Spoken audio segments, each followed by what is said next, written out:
तो अगला हमारा टॉपिक है partition and unification of Germany. अब जर्मनी जो कि हम कह सकते हैं कि विश्व युद्ध की दोनों विश्व युद्धों की जो जड़ था, तो जर्मनी को हम इसका मेन रूट कॉज मान सकते हैं दोनों युद्धों का, क्योंकि हमने देखा था पहला युद्ध भी जर्मनी की वजह से हुआ था और दूसरा भी उसी की वजह से हुआ था। तो जर्मनी जो था उसको बहुत ही ज़्यादा दोनों युद्धों में हार के बाद बहुत ज़्यादा उसके ऊपर रिस्ट्रिक्शंस लगाई गई। वैसे ही सेकेंड वर्ल्ड वॉर जब हारे वो, तो उसके बाद तो बहुत ज़्यादा बेइज्जती उनकी की गई, बहुत ज़्यादा उनका शोषण किया गया जर्मनी का। और जर्मनी जो था पूरी तरीके से टूट चुका था सेकेंड वर्ल्ड वॉर में हारने के बाद, बहुत ही ज़्यादा इनकी स्थिति हो गई थी खराब। तो ऐसे में जो जर्मनी था उसके अंदर एक भी पार्टी ऐसी नहीं बची थी जो उस देश के ऊपर रूल कर सके, यानी कि जर्मनी के पास एक भी पार्टी ऐसी नहीं थी जो उसके अंदर रूल कर सके। और जो दूसरे राष्ट्र थे, खासकर अमेरिका, रशिया और ब्रिटेन, फ्रांस, इन लोगों को इस बात का भी डर था कि अगर जर्मनी फिर से अगर मिलिट्री पावर खड़ी करने में सफल हो गया, क्योंकि इससे पहले वर्ल्ड वॉर वन के बाद वो ऐसा करने में सफल हुआ था। वर्ल्ड वॉर वन के बाद भी ट्रीटी ऑफ वर्साई वगैरह इनसे साइन करवाई गई थी, काफ़ी सारे इनके ऊपर रिस्ट्रिक्शंस लगाए गए, इसके बावजूद जर्मनी जो था वो सेकेंड वर्ल्ड वॉर में एक स्ट्रॉन्ग कैंडिडेट के तौर पे उतरा था। लेकिन अब तीसरी बार ऐसा ना हो, इस कारण से जो दूसरे देश थे, बड़े देश थे, वो काफ़ी डर रहे थे। इस कारण से किया क्या गया, जर्मनी को हराने के बाद जर्मनी जब हार गया वर्ल्ड वॉर टू के अंदर, उसको दूसरा मौका ना मिल सके, इसलिए इन चारों राष्ट्रों ने, खासकर जैसे कि ब्रिटेन, फ्रांस, अमेरिका और रशिया, इन चारों ने जर्मनी को चार पार्ट में बांट लिया, जिसको हम 4 एडमिनिस्ट्रेटिव सेगमेंट्स के रूप में जानते हैं। तो इसको चार पार्ट में बांट लिया। जो सोवियत रेड आर्मी जो थी, यानी कि सोवियत रेड आर्मी कहा जाता है जिसको हम रशियन आर्मी की बात करें, तो रशिया ने ईस्टर्न पार्ट जो था जर्मनी का, उसके ऊपर अपना कब्जा कर लिया। यानी कि ईस्टर्न पार्ट जर्मनी के हिस्से में चला गया और ईस्टर्न पार्ट के ऊपर ईस्टर्न पार्ट जो था उसके ऊपर रशिया का कंट्रोल हो गया, और अमेरिका जो था उसका वेस्टर्न पार्ट पे कंट्रोल रहा, साउथ वेस्टर्न साइड। अमेरिका का कंट्रोल था साउथ वेस्टर्न साइड पे जर्मनी के। इसके अलावा फ्रांस जो था उसको फ्रांस के नियर का हिस्सा दिया गया, यानी कि ऐसा जो पार्ट जो था फ्रांस को टच हो रहा था बॉर्डर को, वो हिस्से पे फ्रांस ने कब्जा कर लिया। और जो ब्रिटेन था, ऐसा एरिया जो कि ब्रिटेन यानी कि बेल्जियम और हॉलैंड के नज़दीक का था, उसके ऊपर ब्रिटेन ने कब्जा कर लिया। तो हमने देखा यहाँ पर कि जो जर्मनी था उसको चार पार्ट में बांट लिया गया। ईस्टर्न पार्ट जो था वो रशिया के पास चला गया, साउथ वेस्टर्न पार्ट अमेरिका के पास, और जो फ्रांस के नज़दीक का एरिया था, जो फ्रांस को टच हो रहा था बॉर्डर, वो फ्रांस को चला गया। और बेल्जियम और हॉलैंड के पास का जो एरिया था, बॉर्डरिंग एरिया जो था, उसके ऊपर ब्रिटेन ने कब्जा कर लिया। यानी कि जर्मनी पूरे तरीके से इन चार देशों ने बांट लिया। अब हुआ यूँ कि आने वाले समय में, जैसे हमने देखा था पिछले वीडियोस के अंदर, कि किस प्रकार से कोल्ड वॉर शुरू हुआ। कोल्ड वॉर कैसे शुरू हुआ, जब अमेरिका और रशिया दोनों सुपर पावर बनकर अपने आप को साबित करने लगे कि मैं सबसे ज़्यादा पावरफुल हूँ, अपनी सुपरमेसी की लड़ाई इनके बीच में शुरू हुई। तो इस प्रकार से एक तरफ रशिया था और दूसरी तरफ अमेरिका था।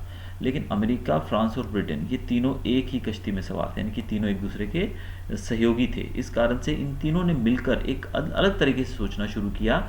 और क्योंकि जो दोनों पावर ब्लॉक्स थे उनके बीच में आपसी काफ़ी एक डिस्ट्रस्ट, यानी कि एक दूसरे के ऊपर शक होने लगा। अमेरिका को लगा कि रशिया कुछ गड़बड़ करेगा, रशिया को लगा अमेरिका, फ्रांस और ब्रिटेन मिलकर कुछ गड़बड़ करेंगे। ऐसे में इन तीनों देशों ने मिलकर एक नए तरीके से सोचना शुरू किया। और इन तीनों का जो कब्जे वाला जो प्रदेश था, जैसे अमेरिका के पास जो जर्मनी का पार्ट था, फ्रांस के पास और ब्रिटेन के पास जो पार्ट था, इन तीनों ने मिलाकर फेडरल रिपब्लिक ऑफ जर्मनी बनाया। क्या बनाया इन्होंने, फेडरल रिपब्लिक ऑफ जर्मनी। और ये जो पार्ट था जर्मनी का, जो तीनों हिस्सों को मिलाकर बनाया गया था देश, यानी कुल मिलाकर हम कह सकते हैं कि जर्मनी को दो अलग अलग स्टेट्स के अंदर बांट दिया गया। पहला स्टेट जो था वो अमेरिका, फ्रांस और ब्रिटेन के पास था, जिसको नाम दिया गया फेडरल रिपब्लिक ऑफ जर्मनी। और ये जो था, इसको जॉइंटली अमेरिका, ब्रिटेन और फ्रांस, इन तीनों ने मिलकर इसके ऊपर राज किया, यानी कि इन तीनों ने मिलकर इसको चलाना शुरू किया, फेडरल रिपब्लिक ऑफ जर्मनी को। लेकिन दूसरी तरफ जो सोवियत यूनियन था, उसने ईस्ट जर्मनी को नाम दिया democratic Republic of east Germany. अब आप देखिए, दोनों नाम देख लीजिए दोनों का। अब मतलब जर्मनी को पहले चार पार्ट में बांटा गया, लेकिन फिर जो फ्रांस, ब्रिटेन और अमेरिका थे, इन तीनों के जो कब्जे वाले हिस्से थे, उन तीनों को मिलाकर एक अलग राष्ट्र बनाया गया, एक अलग जर्मनी बनाया गया, जिसको नाम दिया गया फेडरल रिपब्लिक ऑफ जर्मनी, जहाँ पर डेमोक्रेटिक गवर्नमेंट थी। और रशिया ने भी इसके विरोध में, इसी के ऑपोजिट में, ईस्ट जर्मनी को घोषित किया democratic Republic of east Germany. तो इस तरीके से वॉर के बाद दो जर्मन स्टेट्स पैदा हुई, एक था वेस्ट जर्मनी और एक था ईस्ट जर्मनी। वेस्ट जर्मनी जो था वो अमेरिका के पास था और ब्रिटेन और फ्रांस के पास था, तीनों के पास, जिसको जहाँ पे डेमोक्रेटिक सरकार थी यानी कि लोकतंत्र था। जबकि ईस्ट जर्मनी जो था वहाँ पे कम्युनिस्ट रूल था यानी कि रशिया का रूल था। अब जर्मनी के तीनों पार्ट जो थे वो एक तरफ चले गए और एक पार्ट जो था वो रशिया के पास था। तो इसी कारण से जो बर्लिन जो था, जो जर्मनी की राजधानी है बर्लिन, वहाँ पे भी काफ़ी रस्साकसी होने लगी, खींचतान होने लगी कि जो जो तो कैपिटल थी वहाँ की। तो ऐसे में जो रशिया था उसने सोवियत यूनियन जिसको हम कहते हैं, उसने अप्रैल 1948 में बर्लिन ब्लॉकेड घोषित कर दिया। क्या किया उसने? बर्लिन ब्लॉकेड घोषित किया। और इस कारण से सोवियत यूनियन और वेस्टर्न कंट्रीज यानी कि फ्रांस, ब्रिटेन और अमेरिका के बीच में टेंशन काफ़ी बढ़ गई। यानी कि एक तरफ रशिया था, सोवियत यूनियन था, और दूसरी तरफ ये तीनों देश थे, इनके बीच में टेंशन काफ़ी बढ़ गई। और इस चीज़ को सुलझाने के लिए आने वाले टाइम में बर्लिन के बीच में, यानी कि बर्लिन जो कि राजधानी थी उसके बीच में 42 किलोमीटर लंबी एक दीवार बनाई गई, काफ़ी ऊंची दीवार बनाई गई जिसकी लेंथ थी 42 किलोमीटर्स। तो 42 किलोमीटर लंबी दीवार बनाकर जर्मनी के दो पार्ट्स को बांटा, यानी कि जो बर्लिन जो था, जो राजधानी थी, उसके बीच में से ये दीवार जाती थी और बीच में से दीवार ये जो थी ये बर्लिन जर्मनी की राजधानी को दो पार्ट में बांटती थी। और एक तरफ था ईस्ट जर्मनी और एक तरफ था वेस्ट जर्मनी। अब जो कम्युनिस्ट गवर्नमेंट जो थी, कम्युनिस्ट गवर्नमेंट यानी कि ईस्टर्न पार्ट में, यानी कि जो सोवियत यूनियन द्वारा कब्जा किया हुआ जो जर्मनी का पार्ट था, वहाँ पे जो सिटीजन्स थे, वहाँ के जो लोग थे, वो कम्युनिस्ट रूल से खुश नहीं थे। इसलिए वो एक फ्री एटमॉस्फेयर में जाना चाहते थे। इस कारण से वो दीवार कूद कर वेस्टर्न जर्मनी में घुसने की कोशिश करने लगे। यानी कि बीच में दीवार बन गई, एक तरफ डेमोक्रेटिक रूल था जो कि अमेरिका, ब्रिटेन और फ्रांस का था, दूसरी तरफ कम्युनिस्ट रूल था जो कि रशिया का था। तो कम्युनिस्ट रूल में काफ़ी इनकी धांधली थी, काफ़ी ज़्यादा इनका मतलब वर्चस्व था। इस कारण से जो ईस्ट जर्मनी से लोग निकलकर दीवार कूदकर वेस्ट जर्मनी, एक अच्छा वातावरण जहाँ मिले उनको, वहाँ जाना चाहते थे। ऐसा करने में जो लोग, दीवार काफ़ी ऊंची दीवार बनाई गई थी, इसको चढ़कर दूसरी तरफ कूदने में कई लोगों ने अपनी जान भी गंवा दी थी। और लगभग चार दशकों के बाद, 4 साढ़े 4 दशकों के बाद वेस्टर्न जर्मनी जो था, यानी कि जहाँ पे डेमोक्रेटिक रूल था, वहाँ पे बहुत अच्छी डेवलपमेंट हुई, यानी कि बहुत अच्छे से डेवलप होने लगा वो एरिया। लेकिन जो दूसरा पार्ट था ईस्टर्न जर्मनी जो कि रशिया के अंडर में था, उसकी स्थिति वैसे की वैसी ही थी। वहाँ की इकोनॉमिक कंडीशन में कोई सुधार नहीं था। लेकिन वेस्टर्न जर्मनी बहुत ज़्यादा तरक्की करने लगा और इसी को एक्सपर्ट लोग कहते हैं जर्मन मिरेकल। जर्मन मिरेकल मतलब एक चमत्कार था जो जर्मन्स ने किया था, क्योंकि वेस्टर्न पार्ट जो था वो काफ़ी ज़्यादा डेवलप हो चुका था। लेकिन ईस्टर्न जर्मनी के अंदर जो कम्युनिस्ट गवर्नमेंट थी, उसने लोगों की जो फ्रीडम था, लोगों की जो आशाएं थी, उसके ऊपर पानी फेर दिया और बिल्कुल भी तरक्की वहाँ पर इनको देखने को नहीं मिल रही थी।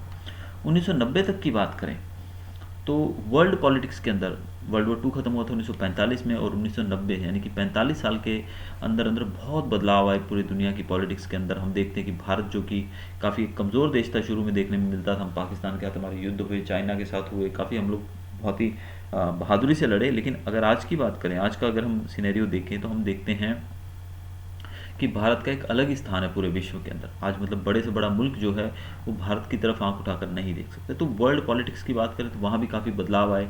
तो ऐसे में एक जो मेन रीज़न था वो ये भी था कि हमने देखा कि कोल्ड वॉर भी ख़त्म हो गया दोनों देशों के बीच में 1990 तक। तो इस तरीके से कोल्ड वॉर ख़त्म हुआ और बहुत सारे बदलाव आए दुनिया की पॉलिटिक्स के अंदर, और जो हमारा सोवियत यूनियन था वो भी टूट गया। सोवियत यूनियन टूट गया, यानी कि सोवियत यूनियन जो कि आज रशिया के नाम से जिसको हम जानते हैं, उसके अंदर जो कंट्रीज थे वो भी धीरे धीरे अपने आप को उससे अलग करने लगे। इस कारण से 3 अक्टूबर 1990 को दोनों जर्मनी जो थे उनको यूनाइटेड किया गया, उनको एक कर दिया गया। लोगों ने जर्मन वॉल जो कि बीच में दीवार थी ना बर्लिन के अंदर जो बनाई गई थी 42 किलोमीटर लंबी दीवार, उस दीवार को तोड़ दिया जो कि जर्मन डिवीजन का साइन थी, यानी कि जर्मनी के डिवीजन का, उसके विभाजन का जो सिंबल थी, उसको तोड़ दिया गया। और लोगों ने इस वॉल को तोड़कर, इसको बर्लिन वॉल कहा जाता है, इसको तोड़कर कोल्ड वॉर एरा को ख़त्म किया। कोल्ड वॉर एरा मतलब एक ऐसा युग जिस कोल्ड वॉर यानी कि कोल्ड वॉर का जो युग था उसको ख़त्म किया। और लोगों ने इस ओकेजन को बड़े खुले दिल से सेलिब्रेट किया, बहुत मज़े से इसको सेलिब्रेट किया। और आज अगर बात करें तो जर्मनी जो है बहुत थोड़े समय में ही एक स्ट्रॉन्गेस्ट इकोनॉमिक पावर के रूप में उभरा है यूरोप के अंदर। 1990 के बाद, 1990 में आज़ाद हुआ है। देखिए जर्मनी 1990 में आज़ाद होने के बाद इतनी ज़्यादा एफर्ट डाला वहाँ के लोगों ने, इतना ज़्यादा एक मतलब मेहनती हैं वहाँ के लोग कि आज जो है जर्मनी यूरोपियन यूनियन के अंदर सबसे ज़्यादा, हम कह सकते हैं एक सबसे बड़ा और ताकतवर मुल्क के रूप में हमारे सामने, पूरे विश्व के सामने खड़ा हुआ है। तो ये तरक्की जो की है ये जर्मनी के लोगों की मेहनत है, वहाँ के जो आम नागरिक हैं उनकी मेहनत है। और किस प्रकार से 1990 में आज़ाद होने के बाद आज लगभग 30 साल हुए हैं आज़ाद हुए उसको, 30 साल के अंदर अंदर किस प्रकार से जर्मनी जो है वर्ल्ड पॉलिटिक्स में और एक विश्व के नक्शे पे एक बहुत ही ज़्यादा पावरफुल नेशन के रूप में खड़ा हुआ है। ये हमें काफ़ी एक चीज़ सीखने को मिलती है जर्मनी से कि किस प्रकार से एक राष्ट्र जो है वो आगे बढ़ सकता है।